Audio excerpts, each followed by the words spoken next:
வணக்கம் மக்களே, நான் உங்கள் கோடங்கி. ஆடத் தெரியாதவனுக்கு மேடை கோணல்னு ஒரு பழமொழி கேள்விப்பட்டிருக்கீங்களா? அவனுக்கு ஆடவே தெரியாது. ஆனால் நான் பெரிய ஆட்டக்காரன் அப்படின்னு சொல்லிட்டு ஊர் முழுக்க பல பேர் வலம் வருவான். வலம் வந்தவன் கடைசியில் ஏண்டா ஆடி காட்டுறா அப்படின்னு சொன்னா அவன் நீங்கள் எங்கெங்க ஆட சொல்றீங்க, எங்க இருக்கு மேடையே இல்லை, நீங்க போட்ட மேடை சரியில்லைங்க, கோணலா இருக்குங்க, ஏங்க அது இல்லை சரியா இல்லைங்க, அது இந்த இடத்துல ஏத்திட்டு இருக்குது இறக்கிட்டு இருக்கு அப்படின்னு சொல்லிட்டு சீனை போட்டுட்டே தெரிஞ்சுக்கிட்டு இருப்பான். ஆனா தன்னை ஒரு பெரிய ஆட்டக்காரனா சொல்லிட்டு இருப்பான்ல. அந்த மாதிரியான சூழ்நிலைக்கு தான் இப்போ விஜய் தள்ளப்பட்டிருக்காரு. விஜயோட ஆக்சுவல் நேச்சரே அப்படித்தானா நமக்கு தெரியல. ஏன்னா ஒரு நல்ல நடிகர், அது நம்ம எல்லாருக்கும் தெரியும், உங்களுக்கு தெரியும், எனக்கு தெரியும். நல்ல நடிகர், நிறைய படங்கள் நடிச்சிருக்காரு, ஒரு 69 படம் நடிச்சிருக்காரு. இப்போ கடைசி படம் வராம மாட்டிக்கிட்டு நிக்குது. ஆனா தொடர்ச்சியாக எந்த சிக்கல் வந்தாலும் அந்த சிக்கலை அடுத்தவர் மேல பழி போட்டுட்டு தான் தப்பித்துக் கொள்வது எப்படி அப்படின்றதுல ரொம்ப தெளிவாக விஜய் தொடர்ந்து இந்த வேலை பார்த்துட்டே இருக்காரு. விஜயனுடைய அரசியல் கட்சி, அந்த அரசியல் கட்சி உருவான நேரத்துல இருந்து இன்னைக்கு வரைக்கும் கிட்டத்தட்ட ஒரு 2 வருஷத்தை தாண்டிடுச்சுங்க. இது 3வது வருஷம் ஓடிக்கிட்டு இருக்கு. ஏராளமான பிரச்சனை வந்துச்சு. எல்லா பிரச்சனையும் தனக்கு சம்பந்தமே இல்லைங்க, இதுக்கும் தனக்கும் சம்பந்தமே இல்லாத மாதிரி அப்படியே ஜம்ப் பண்ணி ஓடி பழகிட்டாரு.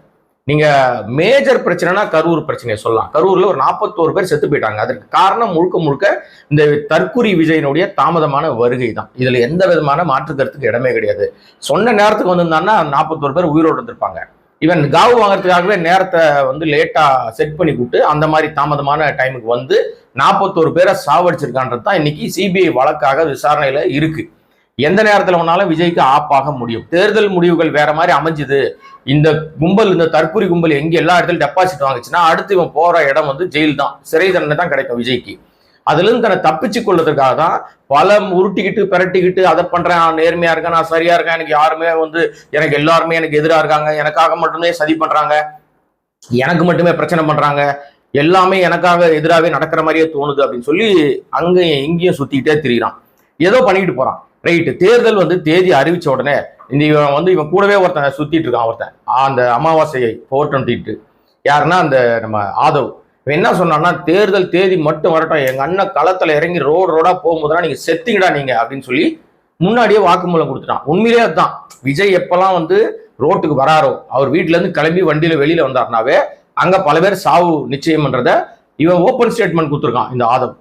அதை நீங்க பார்த்தாலே தெரியும். இப்ப பாத்தீங்கன்னா இப்ப இன்னும் இருக்கிறது ஒரு 32 நாள் கூட கிடையாதுங்க தேர்தலுக்கு. இன்னும் அவ்வளவுதான் நாளை இருக்கு. இடையிலேயே 230 நாள் தொகுதிக்கு போனோம்னா போக மாட்டான். போறதுக்கான சூழலும் இல்லை, அதற்கான சாத்தியமும் இல்லை. வெயில் கண்டா ஆகாது. இது வெயில்ல வெளியே வராது. அப்படியே ஏசிலேயே இருந்து கோல்டன் ஸ்பூனா இருந்து பழகிட்ட விஜயால் சராசரி மனுஷன் மாதிரி இறங்கி வேலையை செய்யவும் முடியாது. இப்ப என்ன பண்ணலாம் அதுக்குன்னா, இப்ப நம்ம வீம்புக்கு சொல்லிட்டோம், அரசியலுக்குள்ள வந்துட்டோம், நான் 234 தொகுதியும் ஆள் போட போறேன், நான் தான் அடுத்த முதல்வர்னு மேடைக்கு மேடை சொல்லிட்டான். இப்போ அவமானப்பட்டு நிக்கிறது கேவலமாயிடும். இதுக்கு பழி எப்படி போடலாம்? ஏன்னா நம்ம கரூர்ல 41 பேர் செத்தத்தோர் பழி போட்டான். அதுக்கு காரணம் செந்தில் பாலாஜி, அதுக்கு காரணம் திமுக அரசாங்கம், அதுக்கு தான் மயக்க மருந்து போட்டான், ஊசி போட்டான், இது பண்ணா அது பண்ணான்னு சொன்னா அது ஒண்ணுமே எடுப்படல. ஒரு ஆதாரமும் அங்க இல்லை. ஏன்னா அப்படி இருந்தா தானே அதுக்கான ஆதாரம்லாம் கிடைக்கும்.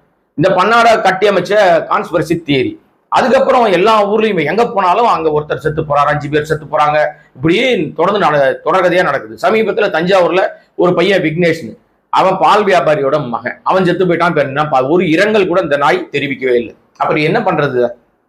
வேற எப்படி சொல்றதுன்னு எனக்கு தெரியலங்க. நீங்க நான் ரொம்ப கடுமையா திட்டுறேன்னு நினைச்சா கூட பரவாயில்லைங்க. ஒரு மனசாட்சி உள்ள மனுஷன் அந்த மாதிரி பேச மாட்டாங்க. ஆனா இந்த மனசாட்சியே இல்லாத மரமண்டை அரமெண்டல் போற இடத்துல எல்லாம் அடுத்தவங்களை பழி போட்டே போயிட்டு இருக்கான். இப்போ அதிக ஆட்டக்கட்சி மாட்ட கட்சி மாதிரி கடைசியில தன் மனைவியே இந்த விர்ச்சுவல் வாரியர்ஸ் அடிச்சு கொதறானுங்க. வார்த்தையில அவ்வளவு கேவலமா பேசினானுங்க. அப்பெல்லாம் பொங்காதவன் அவங்களெல்லாம் தட்டி எல்லாம் பேசக்கூடாது, எப்படி அது ஆனா இருந்தாலும் அவங்க இப்போ வரைக்கும் என்னுடைய மனைவி, அவங்களை அந்த மாதிரி ஆபாச வார்த்தையில பேசக்கூடாதுன்னு சொல்வதற்கு துப்பு இல்லாம ரசிச்சுக்கிட்டு இருந்தான். அவங்கள ரொம்ப கேவலமா இப்போ பொன்ராஜ் ஒரு வார்த்தையை பேசிட்டாருன்னு சொல்லி எல்லாரும் பயங்கரமா, அதுல எல்லாரும் கிடையாது, ஒரு குறிப்பிட்ட அந்த கிட்ட காசு வாங்கி சாப்பிடறானுங்கல்ல, இவங்க எல்லாம் பொங்கிட்டு இருக்காங்க. இந்த பொங்கல் வைக்கிறவங்க எல்லாருக்கும் விஜயனுடைய மனைவியை சங்கீதா அவளை கேவலமா ஆபாசமா இதை விட அவருடைய போட்டோ போட்டு ஆபாசமா சித்தரிக்கும் போது இவன் எந்த மயக்கத்துல இருந்தான் விஜய்? அப்பெல்லாம் அவனுக்கு இன்னும் பெண்கள் மீது அவதூறு பரப்புறானு ஒன்னும் கோவம் வரலையா? இப்ப திடீர்னு டிஜிபி ஆபீஸுக்கு முந்தா நேரத்து போனான். எதுக்கு போனான்னீங்கன்னா, இந்த மாதிரி ஒரு புகாருங்க, ஒரு யூடியூபர் இப்படி பேசிட்டாரு, அவர் மேல நடவடிக்கை எடுக்கணும். இப்ப நீங்க புகார் கொடுக்குறீங்கன்னு வச்சுங்களேன், எவ்வளவு மட்டமான புகார், எவ்வளவு கேவலமான புகார், அடிப்படை அறிவில்லாத. இதனாலதான் இதுங்களை தற்குறி நம்ம சொல்றோம், மங்குனின்னு நம்ம சொல்றோம். ஏன்னா ஒரு புகார் கொடுக்குறோம்னா அந்த புகார்தாரர் வந்து என்ன சொல்லணும், இவரால் எனக்கு பிரச்சனை, இந்த நேரத்துல இது பண்ணியிருக்காரு, இதுதான் காரணம் அப்படின்னு எல்லாத்தையும் அட்டாச்மெண்ட் பண்ணி கொடுக்கறது தான் புகாருக்கான முகாந்திரமே. புகார்ல இருக்கணும். அடிப்படையில் எந்த அறிவும் கிடையாது. அந்த புகார்ல எதுவுமே கிடையாதுங்க. பொதுவா அந்த மாதிரி ஒட்டுமொத்தமா பெண்களை, தமிழ்நாட்டு பெண்களை ஆபாசமாக இவர் பேசிட்டாரு, அவர் மேல நடவடிக்கை எடுக்கணும், அவர் திமுக அனுதாபி, திமுக அப்படியே சொம்பு அப்படின்னு சொல்லி இவன் கண்டுபிடிச்சானா திமுக. அவர் திமுகவே வெளுவெளுன்னு வெளுத்துட்டு இருக்காரு. பொன்ராஜ் அதிமுக விழுகிறாரு, எல்லா கட்சியும் விழுகிறாரு. அவர் ஜென்ரலா இந்த சமூகத்துல என்ன இருக்குன்றத வெளிப்படையா போட்டு உடச்சுக்கிட்டு இருக்க அரசியல் விமர்சகரா இருக்காரு. அவர் திமுக சொம்புன்னு இவன் காமிக்கிறதுக்கு ட்ரை பண்ணான். அதுக்கு தான் போய் ஒரு பட்டியை ஒன்று ஒரு புகார் மனு கொடுத்தான். புகார் மனு கொடுத்துட்டு இவனுடைய எக்ஸ் தளத்துல பதிவு போட்டான். அந்த டிவிகே ஹெட் குவார்டர்னு ஒன்று வச்சிருப்பான், டிவிகே விஜய் ஹெட் குவார்டர்னு ஒன்று இருக்கும். நீங்க போய் பாருங்க, அந்த கம்ப்ளைண்ட் மட்டும் இருக்காது இப்ப அதுல. அதை டெலிட் பண்ணிட்டாங்க. ஏன்டா டெலிட் பண்ணீங்கன்னா தெரியல. ஏன்னா அந்த புகார்ல எந்த சேனல்ல வந்துச்சு, என்ன பேசினாரு, எங்க பேசினாரு, எத்தனை மணிக்கு பேசினாரு, இதுதான் பேச்சினுடைய சாராம்சம். அது இணைக்கப்பட்டிருக்கு. இவர்கள் மீது நடவடிக்கை எடுக்கணும், அந்த வீடியோவை நீக்கணும், இப்படி எதுவுமே இல்லாம பொதுவா பொன்ராஜ் மீது காழ்ப்புணர்ச்சியை வாரி இறைச்சிட்டு ஒட்டுமொத்த பெண்களையும் பொன்ராஜுக்கு எதிராக திருப்பி அது திமுக எதிராக திருப்புறதுக்கு இந்த அறமெண்டல் எவன் கொடுத்த ஐடியா தெரியல, இப்படி ஒரு யோசிச்சு வச்சான்.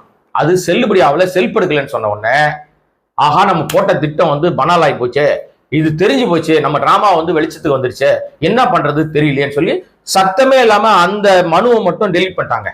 இப்ப நீங்க போய் பாருங்க, அந்த மனு அதுல இருக்காது. ஆனா அதுக்குள்ள நிறைய பேர் அதை டவுன்லோட் பண்ணி எல்லாம் பரப்பி விட்டானுன்னு வச்சுங்களேன். இப்ப எல்லாம் இணையத்துல பல இடத்துல இருக்கு. ஆனா இவங்களுடைய குறிப்பிட்ட ஏன் நீ அந்த மனுவை நீக்கின, அதுக்கு வந்து விளக்கம் கொடுப்பியா? கொடுக்க மாட்டேன். ஏன்னா உனக்கு தெரியாது, அதனால நீ எப்படி கொடுப்ப? கொடுக்க மாட்டேன். இப்ப என்ன பண்ணிருக்காருன்னா, அங்க போனாரு டிஜிபி ஆபீஸ்ல போய் ஒரு புகார் கொடுத்து பார்த்தாரு, அது செல்பெடுக்கலன்னு சொன்ன உடனே திரும்பி உடனே மறுநாளே வந்து 234 தொகுதி வேட்பாளர் அறிவிக்கிறேன்னு சொல்லிட்டாரு. வேட்பாளர் இல்ல, இப்ப வரைக்கும் இல்லைங்க. வேட்பாளரே செலக்ட் ஆகல. ஏன்னா ஆள் இல்ல, தேடி திரியிறானுங்க. எவனையாவது பிடிக்கலாமா, எவனையாவது பிடிக்கலாமா, எவனையாவது பிடிக்கலாமான்னு அலைஞ்சிட்டு இருக்கானுங்க. யாரும் சிக்க மாட்டேங்கிறான். இப்ப என்ன பண்றது? அப்போ மக்கள்கிட்ட வந்து ஒரு ஏமாத்து வேலைய ஒரு நம்பகத்தன்மையை உருவாக்கணும்னா ஒரு பொய் பித்தலாட்டத்தை வந்து சொல்லணும். அந்த பொய் பித்தலாட்டம் என்ன அப்படின்னா, எனக்கு அனுமதி கொடுக்க மாட்டானுங்க, நான் எங்க பிரச்சாரம் பண்றதுக்கு எனக்கு வந்து தேர்தல் கமிஷன் அனுமதி கொடுக்க மாட்டேங்குது. இதுக்கு காரணம் அதிகாரிகள். அந்த அதிகாரிகள் எல்லாம் திமுக அரசாங்கத்துக்கு இன்னும் வேலை செய்யறாங்க, திமுக அவர்களை வந்து வேலை செய்ய வைக்குது, எனக்கு எதிராக திருப்பி விடுறாங்க அப்படின்னு ஒரு புகாரை தூக்கிட்டு நேரா வந்து இன்னைக்கு தலைமைச் செயலகம் போயிருக்கான். 2 நாளைக்கு முன்னாடி டிஜிபி ஆபீஸ் போனான். அந்த புகார் செல்படுகல, புகாரையே நீக்கிட்டு ஓடிட்டான். இப்போ தலைமைச் செயலகம் போயிருக்கான். அங்க போன உடனே நேரா வந்து பனையூர்ல இருந்து கிளம்பி வந்த உடனே, நீலாங்கரில் கிளம்பி வந்த உடனே ஏதோ பெருசா சரி செக்ரட்டேரியட்டுக்கு வந்துட்டாரு. வந்த உடனே புகார் அவ்வளவு மீடியாவும் குமிஞ்சிட்டாங்க. மீடியாலாம் வந்துட்ட உடனே நான் என்ன நினைச்சேன்னா, இவன் தான் பெரிய ஆளாச்சே, பெரிய வானலாவே அதிகாரம் படைச்ச ஆள் தானே. சரி அப்ப என்ன பண்ணுவாருன்னா, டெஃபினட்டா இவர் வந்து என்ன பண்ணுவாரு, கண்டிப்பா பத்திரிகையாளருடைய கேள்விக்கு பதில் சொல்லுவார் போல இருக்கு. அப்ப ஏதோ ஒரு பதில், ஏதோ ஒரு விஷயம் அவருக்கு, நாம இன்னைக்கு வந்து ஒரு கண்டென்ட் இருக்கு, நமக்கு ஒரு பேச்சு கிடைக்கும் அப்படின்னு நம்ம நம்பணும். ஆனா எந்த விதத்திலையும் மீடியாவையும் மீட் பண்ணாம, சந்திக்காம, அடிச்சு புடிச்சு எஸ்கேப் ஆகி ஓடிட்டார். இதுக்கு மேல நீங்க எதுவுமே பண்ண முடியாதுங்க. இதுதான் சூழல். விஜயனுடைய பித்தலாட்ட அரசியலினுடைய அடுத்த அடிதான் இது. அதுதான் நான் வந்து ஆரம்பிக்கும் போதே ஒரு பழமொழி ஒண்ணு சொன்னேன் உங்களுக்கு. அது என்ன பழமொழினா, அதாவது ஆட தெரியாதவனுக்கு மேடை கோணல். இப்போ இவர் என்ன புகார் வந்து தேர்தல் கமிஷன்ட்ட கொடுத்துருக்காருன்னா, தேர்தல் கமிஷன்ட்ட கொடுத்த புகார்ல எனக்கு வந்து அதிகாரிகள் வந்து எனக்கு அனுமதி தரமாட்டாங்க, நான் கேட்கிற இடங்களை கொடுக்க மாட்டாங்க, அங்க வேண்டுமென்றே இவர்கள் வந்து எனக்கு என்னை வந்து அலகழிக்கிறாங்க அப்படின்னு சொல்லி இந்த பெரம்பூர்ல நேத்து தொடங்குறதா இருந்துச்சு இல்லையா, அவன் பாருங்களா கிட்டத்தட்ட 9 இடம் பர்மிஷன் கேட்டான். முதல்ல 300 பேர் தான் நிக்க முடியும்னா 3000 பேர் வருவாங்கண்ணா. ஏற்கனவே இவன் ஏன் நம்ப மாட்டேங்கிறாங்க தேர்தல் கமிஷன்னா, நம்ம நிறைய உதாரணங்கள் சொல்லிட்டோம். கரூர்ல ஆரம்பிச்சு பல ஊர்கள்ல இவன் சொல்ற மாதிரி நடந்துக்கிறதே கிடையாது. அரசு விதிக்கிற எந்த விதிமுறைகளையும் இவர்கள் ஃபாலோ பண்றது கிடையாது. ஒருத்தன் கூட தரிகட்ட கூட்டம், ஒருத்தன் கூட சொல் பேச்சு கேட்க மாட்டான், செய்யாதான அதை தான் செய்வான். போக்குவரத்துக்கு இடையூறா இருப்பான், மக்களுக்கு பொதுமக்களுக்கு இடையூறை கொடுப்பது தான் இவனுடைய வேலை. அதற்கு ஏதாவது ஒரு சம்பவம் நடந்து போச்சு, அசம்பாவிதம் நடந்து போச்சுன்னா அதற்கு முழு காரணம் திமுக அரசு அப்படின்னு சொல்லி உருட்டுறது இவனுடைய வேலை. இப்போ அதைத்தான் இவன் வந்து பண்ணிக்கிட்டு இருக்கான். இப்ப போய் வந்து பெரம்பூர்ல நான் வந்து பிரச்சாரம் தொடங்கணும் அப்படின்னு கேட்கும்போது 5 இடம் 9ல இருந்து 5 மாறி போச்சு. 5 இடம் கேட்டப்ப அதுல பிரதானமா ஒரு இடத்த வந்து அந்த இடம் ஜங்ஷன், அந்த ஜங்ஷன்ல குறைந்த அளவு தான் மக்கள் நிக்க முடியும்னா அங்க வந்து எனக்கு பெரிய பர்மிஷன் கொடுங்க, நான் அந்த எம வண்டி ஒன்று வச்சிருக்கேன், அந்த வண்டி எத்தனை நிப்பாட்டணும்னா அந்த வண்டி போனாலே அந்த இடம் முடிஞ்சிடும், அடைச்சிக்கும். சோ அதுதான் கூட நிலைமை.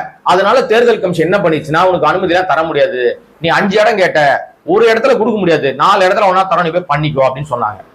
நீ நல்லவன் தானே, யோகியன் தானே, சிகாமணி தானே, யோகிய சிகாமணி தானே, 4 இடம் பர்மிஷன் கிடைச்சது இல்ல, நேற்று பிரச்சாரத்தை தொடங்கின உனக்கு என்ன கேடு காலம், தொடங்கிருக்க வேண்டியது தானே. உடனே 5வது இடம் கிடைக்கலன்னு அனுமதி மறுக்கப்படுது. இதுல என்ன காரணம்னா மாநகராட்சியோட பிரச்சனை, மாநகராட்சி திமுக சொல்றதை கேக்குது, அது இதுன்னு கம்ப்ளைண்ட்டை சொல்லி நேரா எடுத்து போய் அங்க டிஜிபி ஆபீஸ்ல ஒரு கம்ப்ளைண்ட், அதை விட்டுட்டு டிஜிபி ஆபீஸ்ல கொடுத்தது பொம்பளை கம்ப்ளைண்ட், அந்த பிரச்சனை அவரு பொன்ராஜ் பேசுனது. இப்போ தலைமைச் செயலகத்துல நேற்று ஒரு அறிக்கைலாம் விட்டானுங்க, அவங்க எக்ஸ் தளத்துல எழுதிட்டானுங்க, என்னென்னமோ பண்ணிட்டானுங்க. இப்போ இன்னைக்கு போய் அந்த புகார் கடிதத்தில் இதை மென்ஷன் பண்ணிருக்காரு. அதுல இவர் கொடுத்த புகார் கொடுத்தாரு இல்லையா, புகார் கொடுக்கறதுக்கு முன்னாடியே எக்ஸ் தளத்தெல்லாம் நிறைய பேர் புகார் வாசித்த போது தேர்தல் கமிஷனர் இருக்கிறவர் ரொம்ப தெளிவாக சொல்லிட்டார். குமரகுருபரன் அந்த ஐஏஎஸ் வந்து ரொம்ப தெளிவா சொல்லிட்டாரு, இந்த பேப்பர்ல எழுதி கொடுத்தாலும் வேலைக்கு ஆகாது, நீங்க அதுக்குன்னு ஒரு ஆப் இருக்கு, அந்த ஆப்ல நீங்க வந்து 48 மணி நேரத்துக்கு முன்னாடி உங்களுடைய கோரிக்கை என்னன்னு சொல்லுங்க, எந்த பாயிண்ட் நீங்க வந்து பிக்ஸ் பண்ணி சொல்லுங்க, அப்ப நாங்க அந்த பாயிண்ட்ல உங்களுக்கு பர்மிஷன் நாங்க தரோம் அப்படின்னு சொல்லி மிக தெளிவாக ஒரு விஷயத்த வந்து உடைச்சு விட்டாரு. அது பெரிய அவமானமா போச்சு, என்ன அசிங்கமா போச்சு குமார் அப்படின்ற மாதிரி ஆகி போச்சு. என்னன்னா இவங்க கேட்ட இடத்த இவங்க பர்மிஷன் கிடையாது. எப்படின்னா இதுல ஒன்று தெரிஞ்சுங்க நல்லா, திமுக அரசாங்கம் குறிப்பாக முத்துவேல் கருணாநிதி ஸ்டாலின் முதல்வராக இருந்த காலகட்டத்தில், அதாவது இப்ப அவர் வந்து காபந்து அரசாங்கம், அவர் அந்த வந்து அதிகாரத்தில் இருக்கும்போது இவங்க கேட்ட எல்லா இடத்துலயும் நாளைக்கு மீட்டிங்னா இன்னைக்கு போய் கொடுப்பானுங்க, முன்னாடி எல்லாம் கொடுக்க மாட்டாங்க. கேட்டா திமுக மேல பழி போறதுக்கு என்னென்ன வழி இருக்கோ அத்தனையும் தேடினாங்க. எல்லாத்தையும் பொறுத்துக்கிட்டு திமுக பல இடங்கள்ல பர்மிஷன் கொடுத்துச்சு. நீதிமன்றம் விதித்த எஸ்ஓபி, இது வந்து திமுக அரசாங்கம் விதிக்கல, நீதிமன்றம் இந்த பன்னாடை பார்த்து இவனால் பல பேர் செத்து போறாங்கன்றத பார்த்து நீதிமன்றமே தாமாக முன் வந்து எஸ்ஓபி போட்டு எங்கெங்க என்னென்ன வழிமுறைகள் விதிமுறைகள் இருக்கு இதெல்லாம் ஃபாலோ பண்ணவர் தான் பர்மிஷன் கொடுக்க கூடாதுன்னு சொன்ன பிறகுதான் எஸ்ஓபி நடைமுறைக்கே வந்துச்சு. இந்த அடிப்படை அறிவு கூட இல்லாத இந்த முண்டம், இந்த தற்குறி தண்டம் அடுத்த பழியையும் தொடர்ந்து திமுக மேலே போட்டுட்டு இருக்கு. இப்போ அந்த பெரம்பூர் உட்பட அவன் கேட்ட வில்லிவாக்கம், பெரம்பூர், விருகம்பாக்கம்னு சில இடங்கள்ல பிரச்சாரம் பண்ணது கேட்டான் பாருங்களேன். இந்த இடங்களை ஏன்டா அனுமதி மறுக்கப்பட்டுச்சுன்னா கேட்ட முறையும் தப்பா இருந்தது, கேட்ட நேரமும் தப்பா இருந்தது, சொன்ன ஆட்களுடைய எண்ணிக்கையும் வந்து அதிகமா இருந்துச்சு. இவ்வளவு எண்ணிக்கையில் ஆள் வந்தா நாங்க தரமாட்டோம் பர்மிஷன் அப்படின்னு சொல்லி மிக தெளிவாக தேர்தல் கமிஷன் சொல்லிச்சு. தேர்தல் கமிஷனை எதிர்க்க துப்பு இல்லாதவன் இந்த பழியை அப்படியே தூக்கி திமுக மேல போடுறா. திமுக மேல எப்பவுமே அப்படித்தானே போடுவோம் நம்ம. தேர்தல் கமிஷன் போட்டா வந்து பெரிய அண்ணனா இருக்கிற அமித்ஷாவும் பெரிய அண்ணா இருக்கிற மோடியும் நம்மளை கூப்பிட்டு மண்டையில 2 கொட்டு வைப்பாங்களே. ஏற்கனவே நம்ம கத்தி தொங்கிட்டு இருக்கு, தலைக்கு மேல 41 மரண வழக்கு நம்ம மேல தொங்கிட்டு இருக்கேன்னு உடனே மறுபடியும் இருக்கவே இருக்கு திமுக, அள்ளி போடு எல்லாத்தையும் பழியெல்லாம் அவன் மேல போடு அப்படின்னு மறுபடியும் திமுக அரசாங்கத்து அதிகாரிகள் தான் இங்க வந்து எல்லாத்தையும் வேலையும் பாக்குறாங்க. தேர்தல் கமிஷன் நடைமுறைக்கு வந்த பிறகு, தேர்தல் நன்னடத்தை விதிகள் நடைமுறைக்கு வந்த பிறகு அடிப்படையில் இருக்கிற எல்லா அரசியல்வாதிக்கும் தெரியும், அரசியல்வாதிகள் ஒண்ணுமே கேட்க முடியாது. அவன் என்ன நினைக்கிறானோ அதான் செய்வான். அதிகாரியா தான் இருப்பான். அங்க வந்து நீங்க வந்து ஆளும் கட்சி என்ன சொன்னாலும் கேட்க மாட்டான், எதிர்கட்சி என்ன சொன்னாலும் கேட்க மாட்டான். புகார் சொல்றியா, இந்த அதிகாரி உனக்கு தப்பு பண்றான்னு சொல்றியா, அந்த அதிகாரியை தேர்தல் கமிஷன் நினைச்சா மாத்தும், இல்லைன்னா மாத்தாது. இங்க திமுக அரசாங்கமோ அதிமுகவோ யாருக்கும் வேலையே கிடையாது. இந்த அடிப்படை புரிதல் கூட இல்லாம மக்கள்கிட்ட எப்படி ஒரு மடமாத்திர வேலையை செய்யறான்னா, ஏதோ இவனுக்கு மட்டும்தான் அழுத்தம் இருக்கிற மாதிரியும், இவனை மட்டும் பிரச்சாரம் பண்ண விடாம தடுக்கிற மாதிரியும், மத்த எல்லாருக்கும் பர்மிஷன் கொடுக்குற மாதிரியும் ஒரு தோற்றத்தை தமிழ்நாடு முழுக்க உருவாக்குறதுக்கு முயற்சி எடுத்து பொய் பித்தலாட்ட வேலையை விஜய் செய்கிறார். இதுக்கு என்ன காரணம்? ஒரே காரணம், இவனால் 234 தொகுதியும் போக முடியாது. அதை மடமாத்துறதுக்கு, பொய் பரப்புறதுக்கு அந்த மக்கள், அந்த ரசிகர்கள் குஞ்சுமணிகள் இவனுக்காக காத்துட்டு இருக்கான் பாருங்க. அந்த தண்டங்க தரிகட்ட முண்டங்களுக்கு வேறொரு மூளை செலவை செய்யற வேலையாக என்னை வந்து வெளியே விட மாட்டாங்கப்பா, நான் வரேன்னு சொல்றேன் ரோட்டுக்கு, என்னை விட மாட்டேங்கிறாங்க. அதுக்கு காரணம் திமுகவுடைய அதிகாரிகள். திமுக எங்க இப்ப ஆட்சியில இருக்கு? அது காபந்து அரசாங்கம். இனி ஆட்சி வந்து வந்த பிறகுதான் அவர்களுடைய அதிகாரம் அவங்க கையில கிடைக்கும். தேர்தல் முடிந்த பிறகுதான் ஆட்சி அதிகாரத்தை தக்க வைத்துக் கொள்கிறார்கள் அப்படின்றத நிலை வரும். இப்ப சூழல் என்ன அப்படின்னா, தேர்தல் கமிஷனும் தேர்தல் அதிகாரி, தேர்தல் கமிஷனுடைய அந்த ஆபீசர்ஸ், ரிட்டர்னிங் ஆபீசர் தான் முடிவு பண்றாங்க. ஒரு இடத்துலையும் இவங்க சொல்ற எல்லாத்தையும் தேர்தல் கமிஷன் விரட்டி அடிக்குது. ஏன்னா முட்டா பையில அறிவு இருக்காடா உனக்கு, தண்டம் டைமுக்கு தரமாட்டியா நீ, இப்படியே சொல்லி சொல்லி எல்லாமே விரட்டுறாங்க. என்ன காரணம்னா வேண்டுமென்றே தாமதமா லெட்டர் கொடுக்குறது. அப்புறம் அடிப்படையில அறிவு இல்லாம முட்டாள்தனமா அங்க வந்து 300 பேர் தான் 400 பேர் தான் நிக்க முடியும்னா எனக்கு 3000 பேருக்கு பர்மிஷன் கொடுனா எப்படி கொடுப்பாங்க? அப்ப இது யார பழி வாங்குற வேலை, யார் மேல ஏமாத்துற வேலை? இது பித்தலாட்ட அரசியல் தானே இது. இந்த பித்தலாட்ட அரசியலை தான் விஜய் வந்து மிக தெளிவாக செய்வதற்கு முயற்சி எடுத்துக்கிட்டு இன்னைக்கு தலைமைச் செயலம் போயிருக்காரு. தலைமைச் செயலம் போனவரு யோகேஷ் சிகாமணியா இருக்கிறா, நீ என்ன பண்ணிருக்கணும், அங்க அவ்வளவு ஊடகம் இருக்குல்ல, 2 வார்த்தை பேசுறதுக்கு என்ன முத்து வந்துருமா? முத்து வந்துரும். மைக்க பார்த்து படிக்கிற, பக்கம் பக்கமா எழுதி குத்தா அப்படியே அப்படியே வானத்துக்கும் பூமிக்கும் குதிக்கிற மாதிரி ஆக்ட் பண்ற, கோபமா வீராவேசமா பேசுற, பத்திரிகையாளரை சந்திச்சு 2 வார்த்தை பேசுறதுக்கு துப்பு இல்ல, ஓடி ஒளிர. உன்னை நம்பி எப்படியா வந்து உன்னை நம்பி எப்படி எம்எல்ஏ ஆகுவாங்க? ஆட்சி அதிகாரத்தெல்லாம் குத்துல விட்டுருங்க, அதுக்கெல்லாம் வாய்ப்பே கிடையாது. உன்னை எப்படி எம்எல்ஏ ஆகுவாங்க? இந்த லட்சணத்துல பெரம்பூர்ல ஒரு போட்டி எடுத்து கீழ்றாராம், அப்படி அறுத்து தள்ளிடுவார் பாருங்க. ஒரு புண்ணாக்குங்க லாய்க்கு இல்லாதவங்க. விஜய் நாடகமா, விஜய் என்ன பேசினாலும் அதுல பொய் இருக்குங்க, பச்சை பொய்ய அப்படியே பொய்ன்னு தெரிஞ்சும் உண்மை மாதிரி பேசிட்டு இருக்காரு. விர்ச்சுவல் வாரியரை ஒரு 500-1000 பேரை கையில வச்சிருக்காரு. இவனுங்க எல்லாருக்கும் இணையத்துல அப்படியே சோசியல் மீடியாலேயே தன்னை முதல்வராகவே காமிக்கிற வேலை தான். அப்படி வந்துட்டார். சில ஊடகங்களை கையில வச்சிருக்காங்க, அதாவது மெயின் ஸ்ட்ரீம் சேனல்களே விலைக்கு வாங்கி வச்சிருக்காங்க. இந்த ஆதவ அமாவாசை, அந்த மாமனார் சொத்துல வாழறான் பாருங்க, இந்த வளர்ந்து கட்ட வீணா போனவன், இந்த அமாவாசை எல்லா ஊடகத்தையும் குறிப்பா சில பெரிய ஊடகங்களை கையில வாங்கி வச்சுக்கிட்டு விலைக்கு வாங்கிட்டு, எல்லா ஊடகங்களும் சொல்றேன் நான், பெரும்பாலான ஊடகங்கள் ஆதவ கிட்ட விலைக்கு போயிடுச்சு.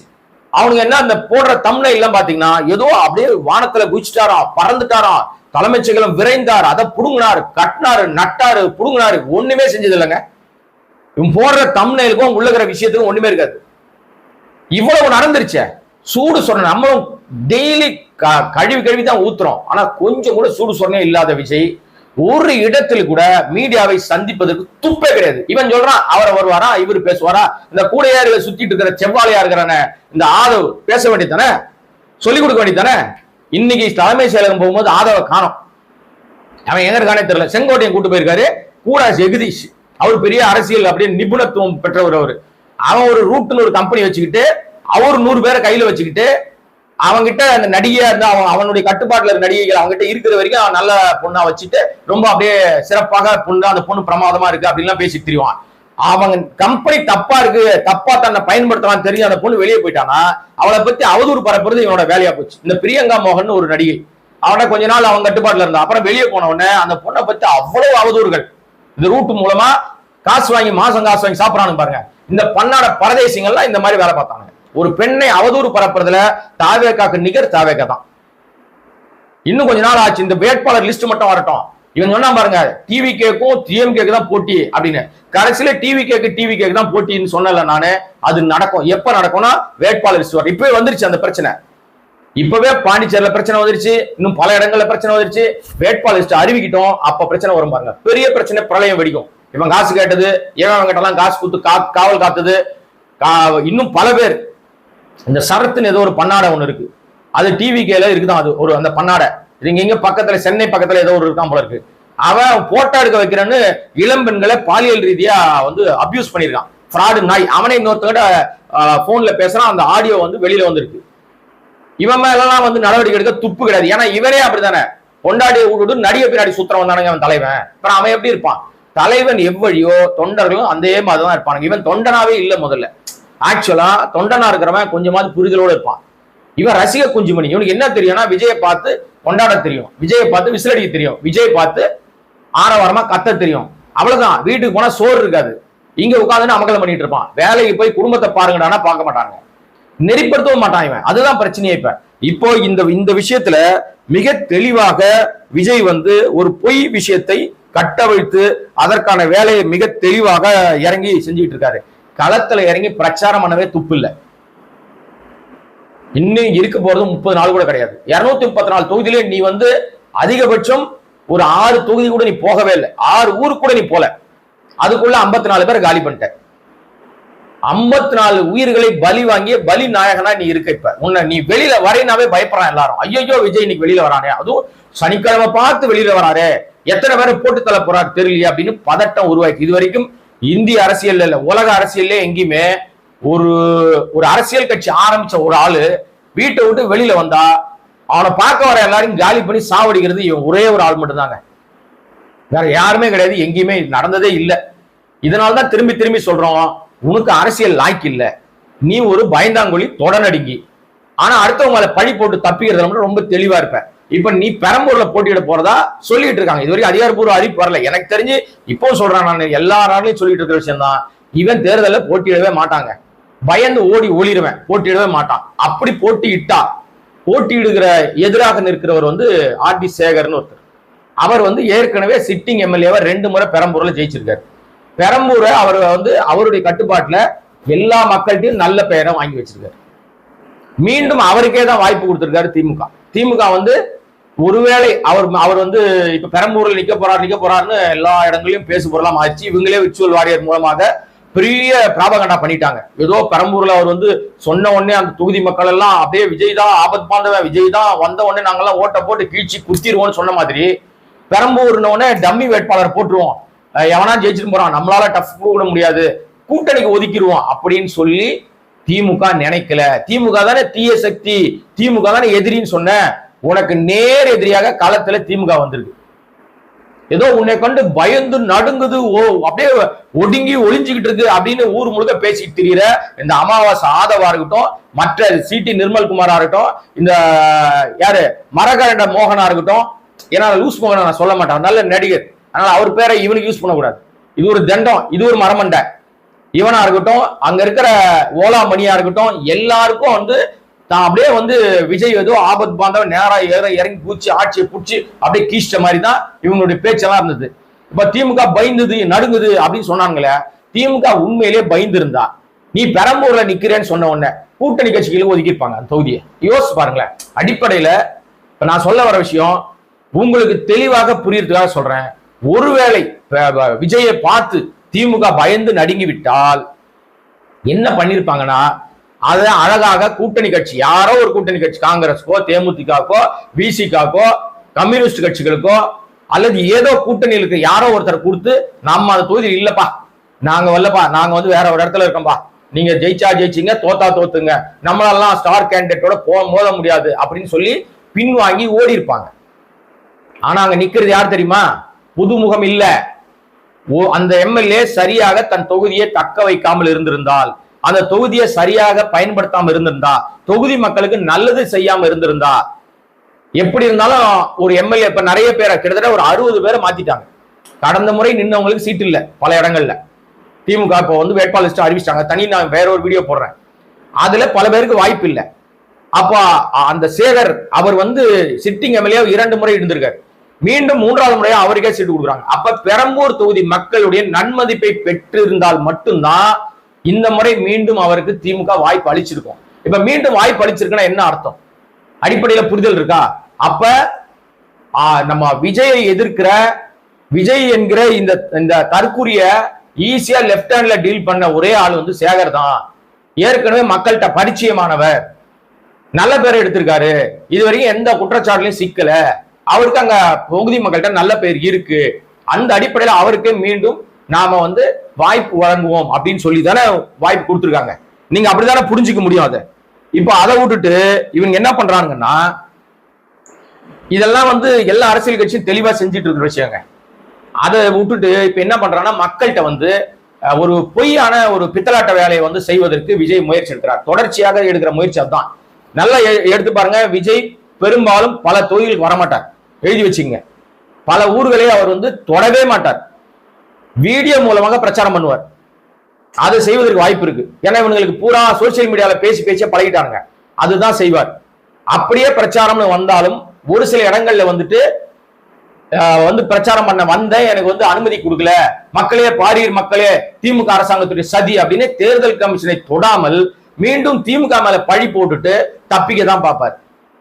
ஒரு 10 இடத்துல பிரச்சாரம் பண்ணாலே அதிகம். நான் நேற்று பேசும்போது 30 இடம் சொன்னேன். இன்னைக்கு இந்த ஆள் பண்ற பித்தலாட்ட டிராமாவெல்லாம் பார்த்தா இந்த ஆள் வெயிலுக்கு வந்து வெளியில வரமாட்டான், வெயில் பட்டாலே வந்து உடம்பெல்லாம் கருகிடும், அந்த மாதிரி கேரக்டர் போல இருக்கு. வெயில் ஆகாது, அப்படியே பதுமையா வீட்டுக்குள்ளேயே பதுக்கி வச்சிருக்காங்க. ஏன்னா வந்து பெரும்பாலும் பாத்தீங்கன்னா வீட்டுக்குள்ளேயே வந்து பெண்கள் வந்து அந்த ஒரு குறிப்பிட்ட காலகட்டம் வரும்போது அவர்களை வீட்டை விட்டு வெளியில அனுப்ப மாட்டாங்க. ஒரு குறிப்பிட்ட நாள் வரைக்கும் வீட்டுக்குள்ளேயே வச்சிருப்பாங்க. அந்த மாதிரி இவரை வந்து வீட்டுக்குள்ளேயே வச்சிருக்காங்க. பனையூர் பங்களா, இல்ல நீலாங்கரை பங்களா, பட்டினப்பாக்கம் பங்களா, இதை தாண்டி வேற எந்த வீட்டுல இருக்கான்னு எனக்கு தெரியாது. நான் தவறா பேசல, நீங்களா தவறா நினைச்சிட்டா அது கம்பெனி நிர்வாகம் பொறுப்பு இல்லை. இந்த மாதிரி ஏதோ ஒரு வீட்டுல பதுங்கி இருப்பார். பதுங்கி இருக்கிறவர் எப்படா வெளியே வருவார்னு யாருக்கும் தெரியாது. அங்க இருக்கிற இரண்டாம் கட்ட தலைவர்களா யாருமே விஜய் நேர்ல சந்திக்க முடியாது. அவரா வெளியில வந்து நீ வா நீ வா நீ வா வண்டியில ஏறு வா நம்ம நேரம் அங்க போறோம் அப்படின்னு சொன்னா மட்டும் தான் போக முடியும். இப்படி இருக்கிறவனுக்கு நீங்க பதவி எந்த பதவி கொடுத்தாலும் அது வேஸ்ட், போய் குப்பை தொட்டியில போறதுக்கு சமம். மக்களை சந்திக்கவே வராத துப்பு இல்லாத விஜய், களத்துல இறங்கி பிரச்சாரம் செய்யவே துப்பு இல்லாத விஜய், நேரடியாக யாரையுமே எதையுமே சந்திக்க திராணி இல்லாத பயந்தாங்கொழி தொடநடுங்கியா இருக்கிற விஜய், அரசியல் அதிகாரத்தை பெறுவதற்கு மட்டும் முன்னாடி வந்தா அவருக்கு எப்படி அதெல்லாம் கிடைக்கும்? நீங்க தான் முடிவு பண்ணணும் இப்ப. ஏன்னா இந்த விஜயனுடைய பெத்தலாட்ட விஷயம் புரியுதா? இப்போ நரேட்டிவ் எப்படி செட் பண்றாருன்னா, கரூர்ல எப்படி ஒரு நரேட்டிவை செட் பண்ணாரோ அது மாதிரியான ஒரு நரேட்டிவை, ஒரு பொய் பிரச்சாரத்தை செட் பண்ணுவதற்கு முயற்சி எடுக்கிறாரு. அதுதான் இப்போ பிரதானமான முக்கியமான விஷயமாக பார்க்கப்படுது. பழி போறதை எப்ப நிறுத்துவீங்க விஜய்னு கேட்டு பாருங்களேன், சொல்லவே மாட்டான். ஏன்னா பதிலே சொல்ல மாட்டான். ஓடி போறாள் இல்ல, ஊடகங்களை சந்திக்கிறதுக்கு துப்பு இல்லாம ஓடி போறவன், கோழையா இருக்கிறவன், தைரியம் இல்லாதவன். இன்னைக்கு கூட பாருங்களேன், தலைமைச் செயலகத்துக்கு வந்தார். நான் என்ன நினைச்சேன்னா, அவர் பேசிட்டு போற அவர்கிட்ட எப்படியா 2 வார்த்தையை வாங்கிடுவாங்க மீடியா ஆட்கள் நினைச்சேன். ஆனா கடைசியில அவர் தெரிச்சு ஓடிட்டாரு. செங்கோட்டையன் வழக்கம் போல பதில் சொல்லிட்டு இருக்காரு. செங்கோட்டையன் மூஞ்சில ஒரு அது குறைந்தபட்ச மகிழ்ச்சி ஒண்ணு இருக்கும்ல, அது சுத்தமா இல்ல.